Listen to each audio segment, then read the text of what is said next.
The movie opens with the town of Arkham, which is so old that it's full of witch legends, and everyone considers the dark, spooky forest on the west to be evil. Hydrologist Ward Phillips is surveying the area for a dam development and comes across Lavinia doing a pagan ritual to ask for her mother's cancer to never come back. Among the many items she uses, there's her grandfather's compass.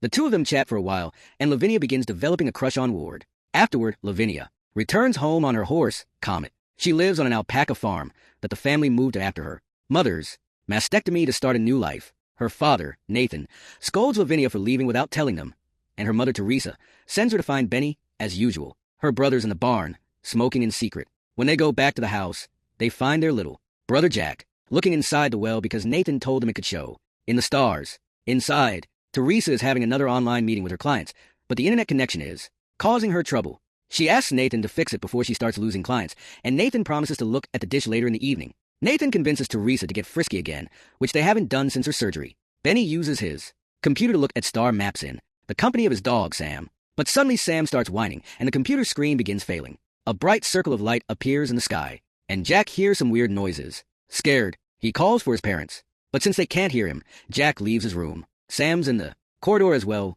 growling at the noises. At that moment, the bright colors in the sky take over the whole farm, and there's an explosion of light that makes Jack scream. The light quickly disappears as the family leaves their rooms to check on Jack, who is now in an unresponsive state. Sam runs outside to whine at something, and when the family follows him, they discover a bright meteorite has fallen on the farm. Nathan thinks the meteorite smells horrible and asks the family to stay inside for now. Then they discuss if they should take Jack to the hospital, which is an hour away. Suddenly Jack snaps out of it on his own and says his head hurts. Teresa wants to take him to bed, but Jack is too scared to return to his room. So Teresa lets him sleep with her tonight. The next morning, the mayor and the sheriff come to see the meteorite, followed closely by Ward. Nathan tells them what happened last night and continues to complain about the stink, but nobody else can smell it. Ward confirms it's a meteorite, and the mayor asks the sheriff to take some pictures, promising to send reporters later because this will be great for tourism. Ward stays for a closer inspection, so Nathan sends Lavinia inside because he doesn't like how she behaves around Ward. As soon as Lavinia enters the house, Teresa teases her for her crush on Ward, causing an embarrassed Lavinia to hide in her room. Teresa follows her and tries to apologize, but Lavinia can't hear her because of her headphones. Feeling humiliated, she cries and pinches her own hand to distract herself. With pain outside, Nathan interrupts the inspection of the meteorite because it's time to milk the alpacas.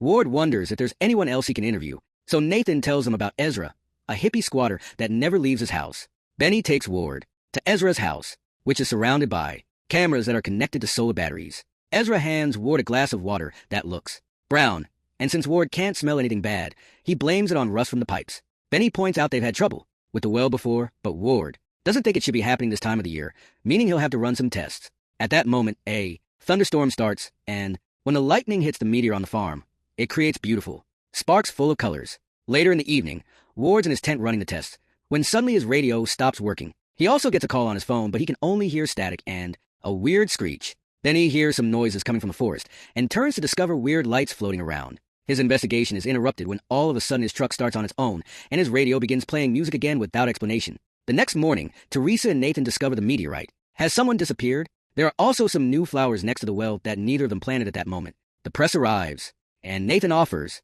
a very awkward interview that the family watches later on TV. While everyone laughs at the newscast, Teresa prepares dinner and enters a weird trance state that makes her keep chopping even after she accidentally hurts her fingers.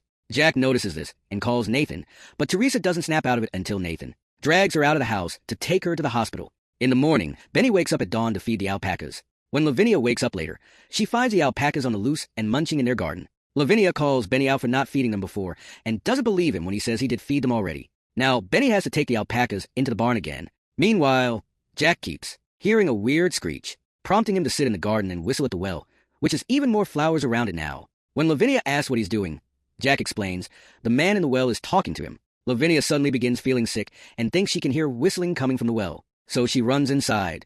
At that moment, Nathan tries to call her, but Lavinia can only hear static. Meanwhile, Jack's drawing a weird creature in his notebook. When he hears a noise from the well, he comes closer to take a look and discovers a weird glowing organism that opens up and releases a huge flash of colorful light, and a bright insect wearing those same colors flies out of the well. Electronics inside the house begin failing while Lavinia is doing the dishes, which includes a knife with her mother's blood. Suddenly, the colorful light glows here for a second, as well and bloody water begins filling the sink. Lavinia gets another call from her dad, but this one is static as well, and the noise makes Lavinia run to the bathroom to throw up. At that moment, Ward comes to the house to talk about the contamination in the water, but Lavinia tells him to leave because she isn't feeling well. Ward notices Jack standing in the middle of the garden giggling, and the kid says he's playing with his friends.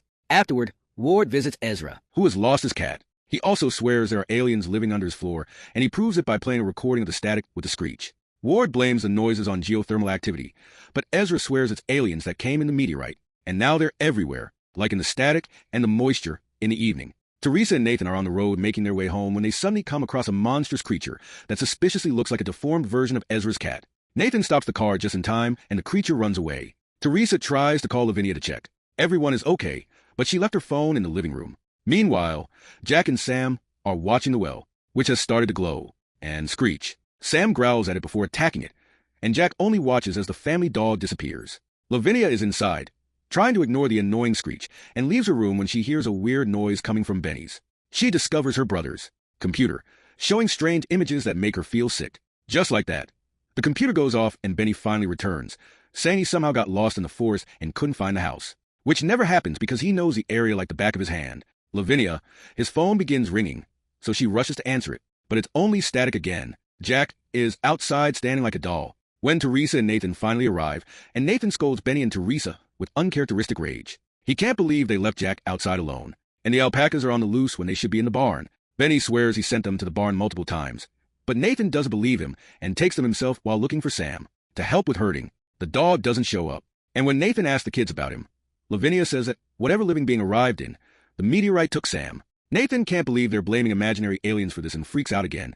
Talking in a very quirky way afterward, Lavinia tells Benny they need to get out of there. Jack's staying the night with Teresa again, and keeps on drawing weird creatures in his notebook. Nathan tries to take a shower, and notices a weird mark on his arm that makes him lose hair.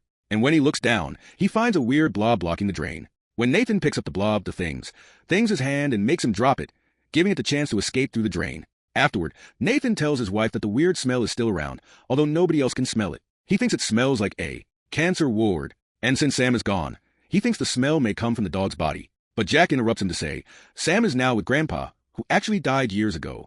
The next morning, Nathan is delighted to discover all his fruits and vegetables are ready to be reaped earlier than expected. Teresa is trying to work and has trouble with the internet again, but when she goes to ask Nathan to fix the dish, she finds him violently freaking out because his vegetables taste horrible. Weirded out by this reaction, Teresa decides to take a rest, and Nathan goes to the living room to start drinking. While watching TV instead of fixing the dish, he checks his arm and notices he still has that weird crust forming on his skin, so he tries to rub some whiskey on it, but nothing happens. Suddenly the TV starts failing and showing those bright colors. In the evening, Lavinia begins packing her things to leave, but when she finds her copy of the Necronomicon, she decides to try a ritual to protect her family. This requires her to offer her blood, so she ends up with lots of wounds on her body. Meanwhile, Jack wakes up when he hears the screech and comes to the living room to find Nathan sleeping in front of the TV, which is showing strange, glowing images. Then Jack joins Benny outside to watch the glowing light that has appeared above the farm again, and now the entire garden is filled with flowers. At that moment, the brothers hear a noise coming from the barn, and when they go to check, they're shocked to discover the color has fused all their alpacas into one giant, terrifying monster. The boys run away as Teresa comes out of the house to see what's going on. Rushing to pick up Jack, Benny manages to get away quickly, but the color hits Teresa and Jack, fusing them together into another creepy creature.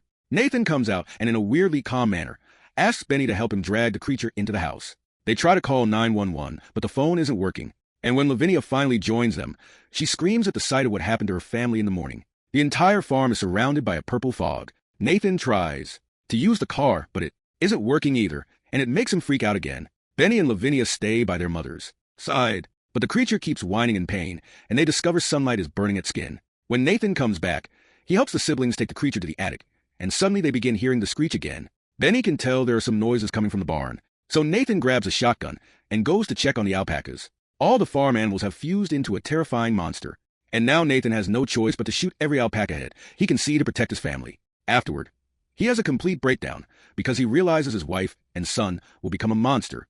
2 minutes later, Nathan asks his children to leave the attic so he can euthanize the creature. However, Nathan can't bring himself to shoot something that still looks like his dear wife, and he kisses Teresa on the lips without caring about the nasty goo on them. Meanwhile, Ward is in the town hall trying to stop the dam project because of the contamination. But the mayor won't hear him out because she can't lose valuable contracts on his way out. Ward is called by the sheriff, who shows him all the dead animals he's found by the road near Nathan's farm. There are birds, rabbits, and even a cat, and Ward thinks it looks like radiation burns.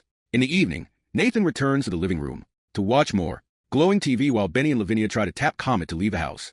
However, the horse has purple eyes, and as soon as he sees what they want to do, Comet freaks out, pushing Lavinia off him in order to run away. Suddenly, Benny hears Sam's whining coming from the well and decides to go down there to rescue him. Ignoring his sister's warnings, the awful smell hits Benny's senses, and the color appears at the bottom of the well, grabbing the boy and assimilating him. Lavinia barely has time to breathe because Nathan shows up behaving crazily again. He violently grabs Lavinia and drags her into the house, scolding her for not behaving before locking her up in the attic. Then Nathan goes to the living room to watch the glowing TV while he elucidates that his wife is there with him, and the screen is showing their favorite movie. While Lavinia discovers Teresa and Jack have become a full, violent monster, Ward and the sheriff arrive at the house. They see Nathan behaving weirdly while scratching his spreading rash. And at that moment, they hear Lavinia scream. They run upstairs and force the door open to find a monster about to eat Lavinia. The sheriff hesitates to shoot, and Nathan ends up doing it first, pointing out this thing isn't his family as he shoots twice to get both Teresa's and Jack's heads.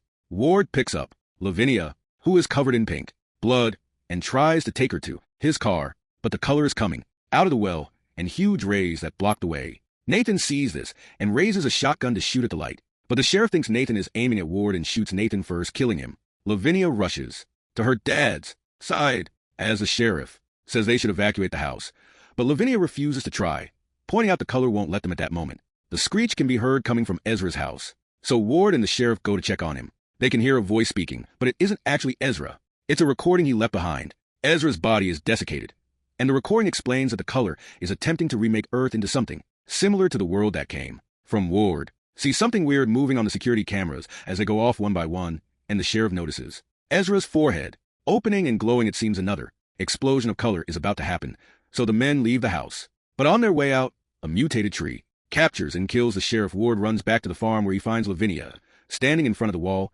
and calling it all beautiful. When she opens her eyes, they're purple too, and her forehead starts glowing to show Ward a vision of the world the color comes from. It looks like a psychedelic exoplanet inhabited by tentacled alien entities. Terrified, Ward pushes Lavinia away to stop the vision and falls on the ground where the grass is slowly becoming tentacles too. The color begins unraveling at the well, and Lavinia disintegrates as she receives the light with open arms. Ward can feel his body being affected too, and runs inside the house where he finds a mutated Nathan talking with Lavinia, his voice with a flash of light. The rest of the family shows up as well. Nathan attacks Ward to protect them, prompting Ward to kick him off before running to hide in the wine cellar, locking the door behind him. Ward covers his ears as he feels the screech getting louder and more painful, and all the bodies upstairs disintegrate as the color explodes and destroys the building. Moments later, Ward comes out of the cellar and finds everything covered in gray ash. The well managed to stay in one piece, and on the ground, Lavinia is compass awaits to be rescued. Years later, Ward still comes to the area because he's part of the project behind the dam that now covers the former farm. He still has Lavinia as compass with him, but he refuses to ever drink this water